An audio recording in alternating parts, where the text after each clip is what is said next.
Hello everyone, today we will start chapter number 4 simple equations।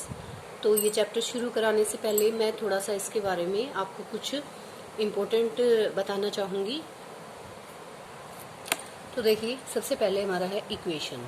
अब equation जो है वो क्या है?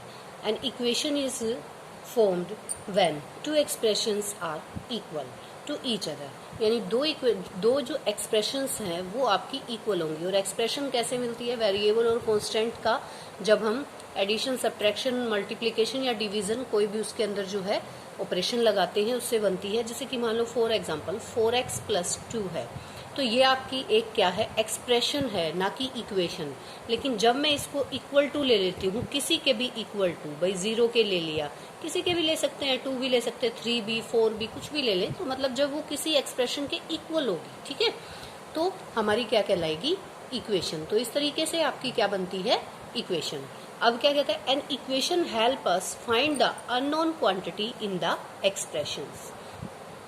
तो इसमें क्या कहा गया है कि जो इक्वेशन है, ये इक्वेशन आपकी बनी, ये क्या हेल्प करती है कि अननोन जो क्वांटिटी है, यानी कि ये एक्स जो है वो क्या है? अननोन क्वांटिटी, हमें नहीं पता है, इसकी वैल्यू नहीं पता है, तो अननोन क्वांटिटी को निकालने में, फाइंड आउट करने में हमारी क्या करती है? हेल्प करती है। अब देखो, एक इक्वेशन है, an equation consist 2 parts, 2 parts होते हैं, एक तो कांस्टेंट होता है, दूसरा वेरिएबल। तो आपका जैसे कि 4x + 2 था, ये जो मैंने इक्वेशन ली थी, इसके अंदर आपका कांस्टेंट जो पार्ट है वो क्या है? जैसे कि 4 है, कोई भी नंबर, न्यूमेरिकल वैल्यू नंबर है, जैसे 4 है, 2 है, ये आपके क्या है? कांस्टेंट पार्ट, भाई 4 ये ओनली। अब ये जो x बच गया, ये हमारे पास सेकेंडली जो बोलता है वेरिएबल। अब न्यूमेरिकल यानी कि कांस्टेंट, और वेरिएबल मतलब x, y, z for example, इस टाइप से, तो वो आपकी क्या कहलाती है? वेरिएबल पार्ट्स, ठीक है। तो न्यूमेरिकल वैल्यू चेंज नहीं हो सकती है, कांस्टेंट है, यानी कि वो चेंज नहीं होगी। अब 4 है तो 4 का 4 ही रहेगा, 2 है तो 2 ही रहेगा। लेकिन जो वेरिएबल की वैल्यू है वो चेंज हो सकती है। वो कैसे चेंज हो सकती है? जैसे कि आपके पास था 4x + 2 = 0, तो अगर आप x की वैल्यू क्या पुट करते हैं? 1 पुट करते हैं, तो आपके पास वैल्यू क्या आएगी? 4 × 1, 4 + 2 6 आ जाएगी।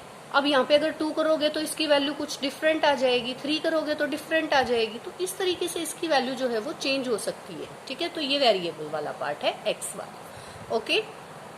अब आ जाइए एक्सरसाइज पे। एक्सरसाइज में हमारे पास जो है गिवन तो कुछ ऐसा है, देखो कि complete the last column of the table, तो इस तरीके से आपका है। तो आप इस टेबल फॉर्म में उसको नहीं करेंगे, आप सॉल्यूशन, जैसे कि फर्स्ट है, इसको एज ए क्वेश्चन लेके करेंगे। तो फर्स्ट मैंने जैसे इस तरीके से लिखा, फर्स्ट x + 3 = 0 व्हेन x = 3।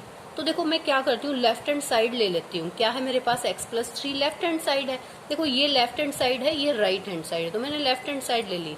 तो अब x की वैल्यू 3 गिवन है, तो x की पुट करेंगे लेफ्ट हैंड साइड में वैल्यू 3, तो x को रिप्लेस कर दो x की वैल्यू से, यानी कि 3 + 3 = क्या आ गया? 6। तो देखो लेफ्ट हैंड साइड की वैल्यू तो 6 है, और राइट हैंड साइड आपकी क्या है? 0 है, तो left hand side not equal to right hand side. तो ये बेटा इसके अंदर आंसर, इसमें पूछा क्या गया था? देखो इस कॉलम में से whether the equation is satisfied, yes और नो। तो ये पूछा है कि सेटिस्फाइड है या नहीं है, आपको यस और नो बताना है। तो देखो अगर left hand side not equal to right hand side आ जाए तो आंसर आएगा नो, नॉट सेटिस्फाइड, ठीक है। और अगर ये हमारा इक्वल आ जाता तो आपका क्या कहलाता? Yes, it is satisfied. अब देखो लेफ्ट हैंड साइड जो है वो हमारी क्या है? x + 3, ये थर्ड पार्ट है आपका, ठीक है, x + 3। तो x की वैल्यू क्या है? अब पुट x = -3 इन इक्वेशन के लेफ्ट हैंड साइड में, left hand side of equation ऐसे लिखेंगे, ठीक है। तो इस वाले में करना है आपको। तो -3 + 3 अगर मैं पुट करती हूँ तो मेरे पास आंसर क्या आता है? -3 और +3 कैंसिल आउट हो गए, यानी कि 0। तो देखो left hand side equal to right hand side, so yes, इसमें लिखेंगे यस सेटिस्फाइड। तो देखो इसका भी लेफ्ट हैंड साइड जो है वो हमारे पास है m/3। अब करेंगे put m = 6 in left hand side of equation. तो इक्वेशन के लेफ्ट हैंड साइड में हम 6 पुट करेंगे, तो 6 पुट करेंगे तो 6/3 होगा, है ना। 3 1 जा 3, 3 2 जा 6, तो हमारे पास वैल्यू आई लेफ्ट हैंड साइड की 2। अब राइट हैंड साइड को देखो तो ये भी 2 है हमारे पास, तो देखो left hand side equal to right hand side, so answer will be yes, satisfied. अब देखो क्वेश्चन नंबर 2 हमारे पास आता है, क्या कहता है, check whether the value given in the bracket is solution of given equation और नॉट। यानी कि देखो ये क्वेश्चन है n+5 = 19 और n = 1 ब्रैकेट में दिया है, तो ये n = 1 इस इक्वेशन का सॉल्यूशन है या नहीं है। जैसा कि हमने फर्स्ट क्वेश्चन में भी किया था कि n की वैल्यू को रिप्लेस करेंगे लेफ्ट हैंड साइड में, किससे, n = 1 से, n की वैल्यू से करेंगे n को रिप्लेस, और फिर left hand side equal to right hand side आ जाता है तो सेटिस्फाई है, और नहीं आता है तो वो सॉल्यूशन नहीं है। तो देखते हैं कैसे करेंगे।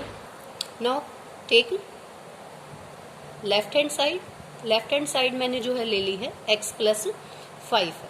अब क्या करेंगे, वही बिल्कुल सेम चीज, put n = 1 in left hand side of equation. Equation के लेफ्ट हैंड साइड में हम n की वैल्यू 1 पुट करेंगे, तो 1 + 5 कितना आया हमारे पास, 6 आ गया ना राइट हैंड साइड की वैल्यू, और लेफ्ट हैंड साइड की वैल्यू 6 आ गई, और राइट हैंड साइड की क्या थी, 19। तो क्या लेफ्ट हैंड साइड जो है राइट हैंड साइड के इक्वल है, नहीं है ना, तो हम क्या लिखेंगे, not equal to RHS right hand side, so no, n = 1 is not a solution of equation। जैसी लैंग्वेज में हमसे पूछा है हम वैसा ही आंसर देंगे। फर्स्ट वाले में सेटिस्फाइड पूछा था तो सेटिस्फाइड बता दिया, यहाँ हमसे पूछा है कि ये n = 1 जो है ब्रैकेट में जो वैल्यू है वो क्या इसका एक सॉल्यूशन है, तो हम इस तरीके से इसको जो है करके दिखाएंगे। ओके, आप देखो ये इसका भी लेफ्ट हैंड साइड ले लेंगे, 7n + 5 था। अब put n = -2 in left hand side of equation की लेफ्ट हैंड साइड में n = कितना पुट करेंगे, -2। तो देखो 7 तो एज इट इज, ये ब्रैकेट में -2 ले लिया, ठीक है, क्योंकि ये 7 था, पहले वाली इक्वेशन में केवल सिंगल वेरिएबल था, इसके साथ अब ये जो देखो इस तरीके से 7n है, तो 7 या इसको ब्रैकेट में ले लो, क्योंकि इन दोनों को लेंगे तो मल्टीप्लाई हमें करना है, +5। तो ये कितना आएगा हमारे पास, 7 2 जा 14 माइनस का 14 +5। अब इसका आंसर कितना आया, माइनस का 14 है प्लस का 5 है, माइनस का 14 प्लस का 5 मतलब माइनस का 9, ठीक है। लेकिन राइट हैंड साइड की वैल्यू क्या है, ये हमने लेफ्ट हैंड साइड की निकाली है, बट राइट हैंड साइड की वैल्यू तो 19 है, तो left hand side not equal to right hand side, तो left hand side not equal to right hand side. ये एक माइनस वाला था इसलिए मैंने डिफरेंट, एक प्लस का करा दिया आपको पहले वाले में, एक में माइनस का करा दिया है। तो बाकी के जो क्वेश्चंस हैं आप खुद से भी ट्राई कर सकते हैं। इसका एफ पार्ट देखिए, 4p - 3 = 13 और ब्रैकेट में p = 0, यानी कि p की वैल्यू 0 पुट करेंगे, तो left hand side of equation क्या है आपकी, 4p - 3, ठीक है। राइट हैंड साइड आपको दिख रहा है 13 है, तो क्या करेंगे, अब करेंगे put p = 0 in left hand side of equation के लेफ्ट हैंड साइड में जो है हम p = 0 पुट करेंगे, ठीक है। तो करिए, 4 इंटू में 0, देखो जब ये वेरिएबल के साथ है तो ऐसे ब्रैकेट में ले लिया करो, -3, तो ये तो 0 को किसी से भी मल्टीप्लाई करेंगे, ब्रैकेट का मतलब इन दोनों की मल्टीप्लाई, यानी ये बाहर मल्टीप्लाई है, ठीक है। 4 × 0 यानी कि 0, तो -3 ही रह गया। अब ये वैल्यू हमारे पास लेफ्ट हैंड साइड की क्या आई है, -3 आई है, जबकि राइट हैंड साइड की क्या है, 13 है। तो हम क्या लिखेंगे, left hand side not equal to, ये नॉट इक्वल टू का साइन है, जैसे इक्वल टू के साइन को इस तरीके से इक्वल टू का लगाया और उसको बीच से काट दिया तो नॉट इक्वल टू है इसका मतलब, ठीक है। अब देखो राइट हैंड साइड के इक्वल नहीं है क्योंकि दोनों की वैल्यू डिफरेंट है, ठीक है। तो अब क्या लिखेंगे, no, p = 0 is not solution of equation. यानी कि हम क्या करते हैं, जब ये अगर इक्वल नहीं आता वैल्यू पुट करने के बाद, तो अगर उसकी इक्वल वैल्यू नहीं आती है तो हम लिखते हैं नो, ये कि यानी कि सॉल्यूशन नहीं है, और अगर इक्वल आ जाए तो हम क्या कहते हैं कि ये एक सॉल्यूशन है। ओके, आज हमने इसके 2 क्वेश्चंस किए हैं। इसके जितने भी पार्ट्स आपके बच गए हैं वो खुद से ट्राई करेंगे आप। मैंने इसका मेथड आपको बता दिया है। आगे हम अगली वीडियो में करेंगे इसको सोल्व 3rd क्वेश्चन से। थैंक यू बेटा।